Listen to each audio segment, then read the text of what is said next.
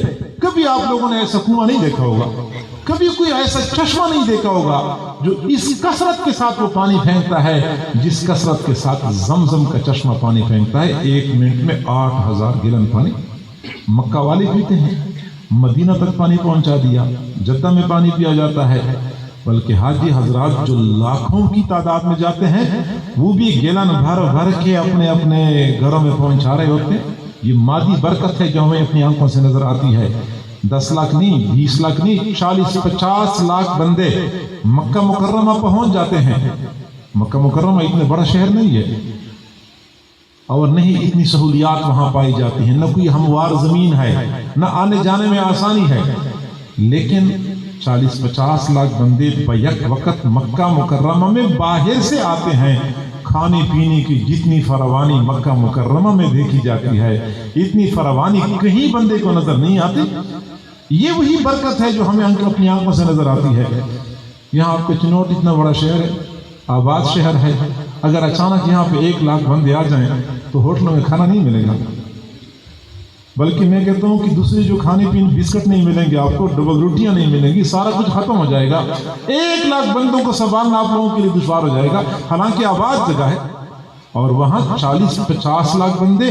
کوئی بندہ یہ شکوہ نہیں کر سکتا کہ میں حج کرنے گیا تھا اور وہاں میں نے پیسے ہاتھ میں پکڑے ہوئے تھے، مجھے کھانے کے لیے کھانا نہیں ملا، مجھے روٹی نہیں ملی، مجھے سالن نہیں ملا۔ نہیں ہو سکتا۔ جو بندہ چاہتا ہے اس کو کھانا ملتا ہے، اور جو کھانا وہ چاہتا ہے وہی ملتا ہے۔ قسم قسم کے پھل ملتے ہیں، بے موسم کے پھل دنیا کے کونے کونے میں پیدا ہوتے ہیں اور مکہ مکرمہ پہنچ جاتے ہیں۔ یہ مادی برکتیں ہیں جو ہمیں نظر آتی ہیں، اور روحانی برکتیں تو ہم محسوس ہی نہیں کر سکتے، لیکن وہ برکتیں بھی بیت اللہ کے ساتھ وابستہ ہیں۔ معزز سامعین، علماء کرام نے لکھا ہے کہ بیت اللہ کی بالکل سید میں 7ویں آسمان پہ ایک کمرہ ہے جس کو بیت المعمور کہتے ہیں۔ یہ بیت اللہ کے برابر ہے اور بیت اللہ کے بالکل سید میں ہے، اور اللہ رب العزت کی جانب سے تمام تر برکتیں اور رحمتیں بیت المعمور پہ اترتی ہیں۔ بیت المعمور ان برکتوں کا مرکز ہے، سنٹر ہے، پھر وہاں سے بیت اللہ پہ اترتی ہے، پھر بیت اللہ سے وہی برکتیں روئی زمین پر جتنی مسجدیں ہیں ساری مسجدوں میں تقسیم ہوتی ہیں۔ پھر نمازی حضرات جب مسجدوں میں جاتے ہیں تو اپنی نماز کی کیفیت کی مناسبت سے برکتیں لے کے واپس اپنے گھروں کو لوٹتے ہیں۔ چنانچہ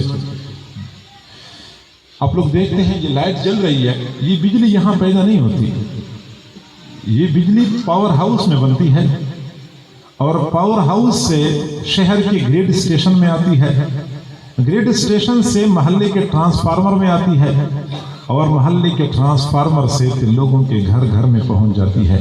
بالکل یہی کیفیت ہے کہ بیت المعمور یہ اللہ رب العزت کی رحمتوں اور برکتوں کا پاور ہاؤس ہے، اور بیت اللہ کو آپ لوگ گریڈ اسٹیشن سمجھ لیں، اور محلوں کی مسجدیں یہ ٹرانسفارمروں کی مانند ہے، اور نمازی حضرات جاتے ہیں اور برکتوں میں سے اپنا حصہ وصول کر کے اپنے گھر آتے ہیں۔ لوگ یہ سمجھتے ہیں کہ حج کرنے جائیں گے 2-3 لاکھ 5 لاکھ روپے خرچ کریں گے ہم غریب ہو جائیں گے، عمرہ کرنے جائیں گے تو رزق کی تنگی آ جائے گی۔ میرے محبوب صلی اللہ علیہ وسلم نے قسم کھا کے فرمایا کہ کبھی کوئی بندہ حج اور عمرہ کرنے کی وجہ سے غریب نہیں ہو سکتا۔ ہم سمجھ رہے ہیں کہ میں نے 5 لاکھ خرچ کیے ہیں، میرا تو بڑا خرچہ ہوا، لیکن ہمیں وہ نظر نہیں آتا کہ بیت اللہ میں جا کے ہم کتنی برکتیں ساتھ لے کے آتے ہیں۔ اور جس طرح مسجد میں ہم جاتے ہیں اور مسجد میں جانے سے ہمیں برکتیں نصیب ہوتی ہیں، اسی طرح جو بندہ براہ راست بیت اللہ میں پہنچ جاتا ہے تو ان برکتوں کا ہم تصور ہی نہیں کر سکتے۔ یہ مبارکہ، یہ برکتوں والا گھر ہے۔ اور بیت اللہ کی اگلی خصوصیت وَهُدًى لِّلْعَالَمِينَ، یہ ہدایت والا گھر ہے۔ بیت اللہ سے لوگوں کو ہدایت ملتی ہے۔ روئی زمین پہ جو لوگ مخلوق خدا کی ہدایت کا کام کرتے ہیں، جو مدارس، جو مراکز اور جو مسجدیں ہدایت پھیلا رہی ہیں، ہدایت کا کام کر رہی ہیں، یہ سب کے سب بیت اللہ کی خیرات ہے۔ بیت اللہ سے ہی یہ ساری ہدایتیں اور ساری برکتیں پھیل رہی ہوتی ہیں اور تقسیم ہو رہی ہوتی ہیں۔ چنانچہ پرانے زمانے میں ایسا ہی ہوا کرتا تھا، لوگ بیت اللہ کو دیکھنے کے لیے جایا کرتے تھے، زندگیاں بدل جایا کرتی تھی، دل کی دنیا میں انقلاب برپا ہو جاتا تھا۔ پہلے گناہ کرتے تھے، بیت اللہ کا دیدار کر کے گناہ چھوڑ دیا کرتے تھے۔ کیوں؟ پہلے تو اپنی نگاہوں کو کنٹرول نہیں کرتے تھے، لیکن بیت اللہ کو دیکھتے تھے، پھر واپس پلٹ کے آتے تھے تو کہتے تھے کہ ان آنکھوں سے میں نے بیت اللہ کا دیدار کیا ہے، اب میں دوسروں کی بیٹیوں کا پیچھا ان آنکھوں سے نہیں کروں گا۔ اس زبان سے میں نے اللہ رب العزت کے سامنے کھڑے ہو کے لبیک اللہم لبیک کی صدا لگائی ہے۔ اس زبان سے میں جھوٹ نہیں بولوں گا، اس زبان سے میں غیبت نہیں کروں گا، اس زبان سے میں کسی کا دل نہیں دکھاؤں گا۔ یہ ہاتھ اور یہ پاؤں، یہ میں بھاگ کے میں نے بیت اللہ کا طواف کیا ہے، میں نے حجر اسود کو بوسہ دیا ہے، حجر اسود کو یہ ہاتھ لگ چکے ہیں، ان ہاتھوں سے میں دودھ میں پانی نہیں ملاؤں گا، ان ہاتھوں سے میں کسی مسلمان کو تکلیف نہیں پہنچاؤں گا، یہ ہاتھ حرام رزق کی طرف نہیں بڑھیں گے۔ میں ان پاؤں سے، جن پاؤں سے میں عرفات کی وادی میں چل پڑا ہوں، مینا اور مزدلفہ کے میدانوں میں، مینا اور مزدلفہ کے میدانوں میں جن پاؤں کے ساتھ میں چلتا رہا ہوں، ان پاؤں کے ذریعے سے میں اللہ رب العزت کی نافرمانی نہیں کروں گا۔ حیا آتی تھی، حیا آیا کرتی تھی، نیک بن جاتے تھے، زندگی میں انقلاب آ جاتا تھا، اور واقعی دل جب اخلاص کے ساتھ بیت اللہ کی طرف متوجہ ہوتے تھے، دل بدل جایا کرتے تھے۔ آج بڑے افسوس سے کہنا پڑتا ہے، پہلے زمانے میں حاجی حضرات جاتے تھے، واپس آتے تھے، سینکڑوں کے بدلنے کا باعث بنتے تھے، اور آج حاجی حضرات جاتے ہیں اور واپس آتے ہیں، خود بھی بدل کے نہیں آتے، جیسی زندگی ہوتی ہے ویسی واپس آتے ہیں۔ یہ جو آپ لوگوں نے سنا ہوگا حج مبرور کسے کہتے ہیں، حج مبرور کی نشانی یہ ہوتی ہے کہ بندہ جب جاتا ہے حج کے لیے اور پھر واپس آتا ہے، واپس آنے کے بعد والی حالت اچھی ہوتی ہے جانے سے پہلے والی حالت سے۔ پہلے جھوٹ بولتا تھا، جھوٹ بولنا چھوڑ دیا، پہلے ملاوٹ کرتا تھا، ملاوٹ کرنا چھوڑ دیا، یہ پھر حج مبرور کہلایا جاتا ہے۔ تو بیت اللہ یہ تو ہدایت کا مرکز ہے۔ حاجی حضرات اگر جاتے ہیں تو دلوں میں عزم، دل جزم کرنا چاہیے کہ میں نے زندگی بدلنی ہے، میرے اللہ نے میرے اوپر احسان فرمایا، تمام تر گناہوں کے باوجود، تمام تر سیاہ اور برے کرتوتوں کے باوجود میرے اللہ نے مجھے اپنے گھر کا مہمان بنایا ہے۔ اب اللہ رب العزت کے احسانات کا تقاضا یہ ہے کہ اب میں اللہ کی نافرمانی نہیں کروں گا۔ بیت اللہ ہدایت کا مرکز ہے۔